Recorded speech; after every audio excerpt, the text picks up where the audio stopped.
Naitwa Haitham Nasor Suleiman, ni mdau wa elimu nchini Tanzania.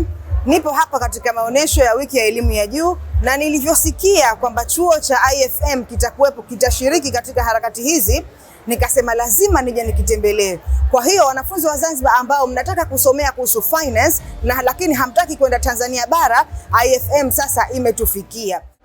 Chuo chetu kinapokea wanafunzi kwenye ngazi zote kuanzia cheti mpaka PhD, na namna ya kujiunga au entry qualifications za chuo chetu ni kwamba kwa mwanafunzi ambaye anataka kujiunga kwenye ngazi za cheti au certificate, huyu ni lazima awe na D angalau 4, minimum kuwa na D 4, lakini ukitoa masomo ya dini.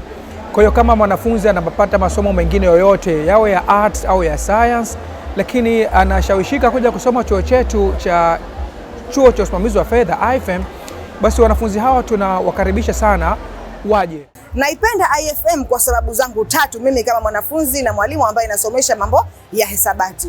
Sababu ya kwanza, IFM ndio chuo kikongwe chao Tanzania na kiliundwa hasa kwa ajili ya kutoa vijana ambao watakuwa vikosi kazi kwa ajili ya kuikuza hii sekta ya finance na fedha nchini Tanzania. Kwa hiyo fikiria kupata cheti katika chuo kama hichi.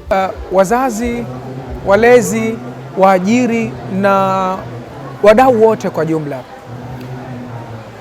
moja, mnatakiwa muelewe kwamba IFM ni taasisi ya umma ambayo imetengeneza credibility yake tangu miaka 72. Ni chuo ambacho kinaaminika na serikali na wadau wengine.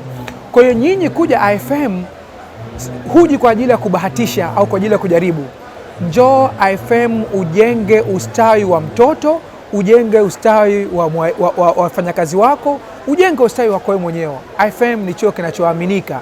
IFM kimejiaminisha na kimeaminika, na ndio maana hata platform yetu tunasema jifunze uhudumie. Ukija kujifunza IFM unajifunza kwa ajili ya kuhudumia.